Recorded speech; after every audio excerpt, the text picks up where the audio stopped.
Voz é meio, palavra é mensagem, sem a qual a voz fica sem sentido. O Grupo Imagem e Credibilidade e a Companhia da Voz se uniram para levar até você comunicação integrada, credibilidade da voz. Alexandre Jardim. Crises te preocupam? E a sua reputação? Como está? Eu tenho a solução.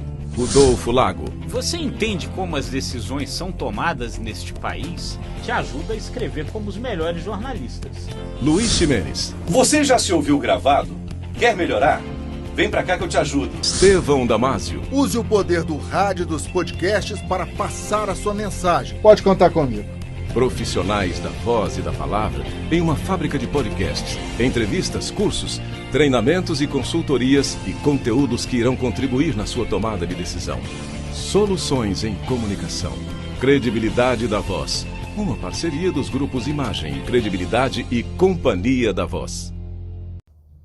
Os ventos da economia mudaram em Brasília. Começa agora JBR News. Bom dia, Rodolfo. Bom dia, Alexandre. Bom dia, amigas. Bom dia, amigos. Estamos aí num dia que, se tem algo a se comemorar, é quem está na área econômica. E a gente tem que lembrar que todos nós estamos na área econômica. Porque as decisões econômicas que saem de Brasília, elas repercutem e refletem na vida de todos nós. Portanto, é um bom dia. Ontem houve uma novidade com relação a uma pesquisa que saiu, a Genial Quest, com números que realmente mostram que o mercado financeiro, Rio e São Paulo em especial, estão enxergando diferentemente as últimas medidas que foram tomadas de Brasília, com bons reflexos para a economia do país. Além disso, houve também ontem a troca de 2 diretores do Banco Central. Houve a entrada de Gabriel Galípolo e também de Ailton Aquino. E aí, Rodolfo, esses novos ventos na capital federal, ventos econômicos que estão soprando?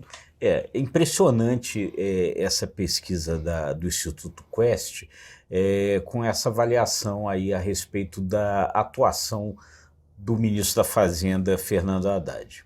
A Quest faz uma pesquisa periódica ouvindo 94 analistas do mercado financeiro, os chamados Faria Limers, né? Enfim, as pessoas que circulam ali na famosa Faria Lima, que é o centro do pensamento econômico-financeiro do país em São Paulo. Mas lembrando, também houve o pessoal do Rio, a turma do setor de petróleo e gás, a turma da energia e também alguns banqueiros que ficam no Rio de Janeiro. São 94 personalidades do mercado financeiro que são ouvidas periodicamente para se ver como é que elas estão avaliando a economia brasileira. E realmente os números impressionam pelo salto na popularidade, na confiança dessas pessoas com relação ao ministro da Fazenda, Fernando Haddad. No primeiro momento dessa pesquisa, são 3 momentos. No primeiro momento dessa pesquisa, só 10% desses 94 diziam ter confiança no Haddad e aprovar a atuação dele. No segundo momento, isso pulou para 26%. E agora, na pesquisa de julho, Alexandre, essa confiança pulou para 65%. E é importante a gente ressaltar, Rodolfo, como você está dizendo, que esta mudança aconteceu em apenas 45 dias, um período muito curto, que se deve justamente a todo o empenho que o ministro da Fazenda tem feito com relação às chamadas mudanças ou reformas da área econômica. E uma percepção: Fernando Haddad era muito visto em São Paulo como um prefeito apenas, ou seja, um político. Ele está sendo enxergado agora como um técnico, e um técnico responsável. Exatamente, né? Eu acho que o que mostra isso é que no início havia uma grande desconfiança com relação a como o Fernando Haddad iria se comportar. O Fernando Haddad não é economista, o Fernando Haddad é um advogado de formação, professor de ciência política da Universidade de São Paulo.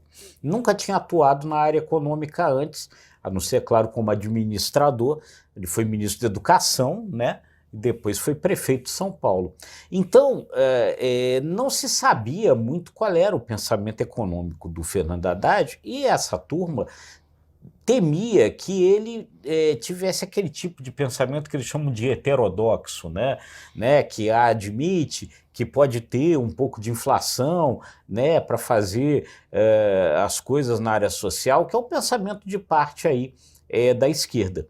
E o Fernando Haddad tem demonstrado ao longo desse tempo que não, que é um sujeito preocupado com as questões fiscais, preocupado com os gastos, e ele foi então ganhando confiança desse grupo. Agora, tem um outro dado ali, Alexandre, que eu acho que é importante, que é o seguinte: acho que talvez havia também uma grande desconfiança sobre se o governo iria conseguir fazer essa pauta econômica andar, né? E aí, quando se percebe que a pauta econômica andou, essa confiança melhora.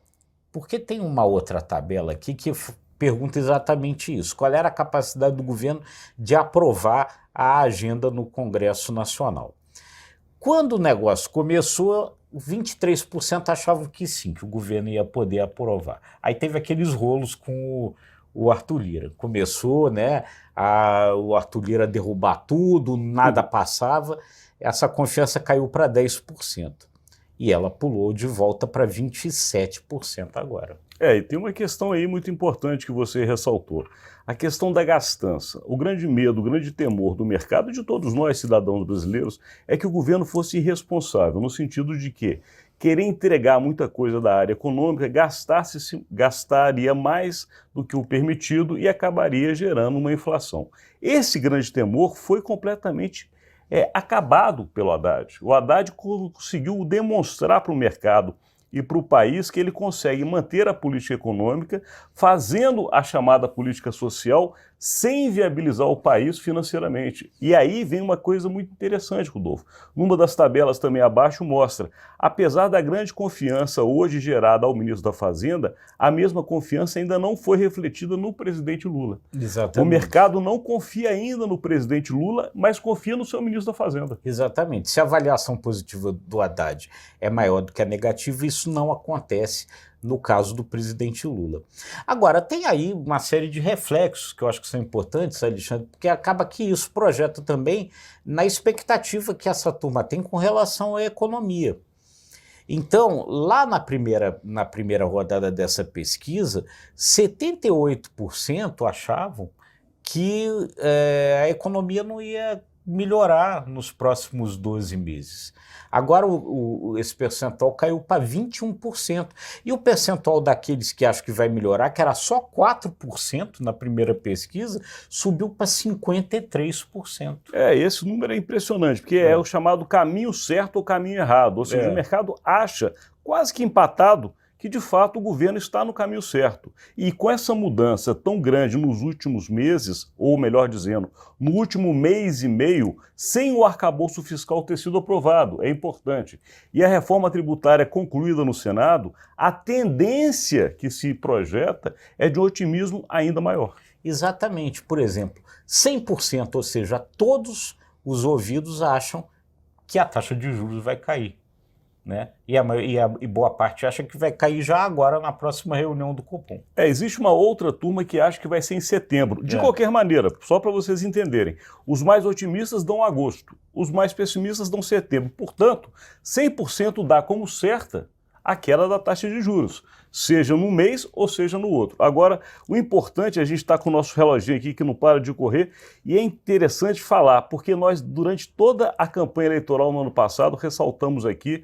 e levamos em consideração uma frase que ficou muito famosa, que é daquele Carvalho, que trabalhava para o Bill Clinton nos Estados Unidos. A famosa frase, abre aspas, a economia estúpido, fecha aspas, quando perguntado o que é o anseio da população. Ou seja nos Estados Unidos, no Japão, na África e no Brasil, a questão econômica é que manda. E o governo Lula sabe disso. O presidente Lula está mal avaliado, não tem confiança, mas ele sabe. Se ele conseguir fazer as entregas econômicas, a questão com relação a ele se reverte. É exatamente isso, né? Então é assim, é um final de primeiro semestre que acaba sendo muito bom para o governo, né, com essas perspectivas, as aprovações na Câmara, né, e todo esse processo que se reflete nessa pesquisa, né? Então vamos ver agora como é que começa o segundo semestre e se o governo consegue continuar nessa balada aí, vai ficar bom, né? Temos muita coisa ainda a falar, gostaríamos, mas o nosso tempo estourou, Rodolfo Lago. Temos que encerrar daqui agradecendo a sua audiência e a sua paciência. É isso aí, muito obrigado aí pela audiência. Se gostou do nosso conteúdo, curta, compartilhe, se inscreva aí nos nossos canais. Até amanhã, muito obrigado. Até amanhã, gente.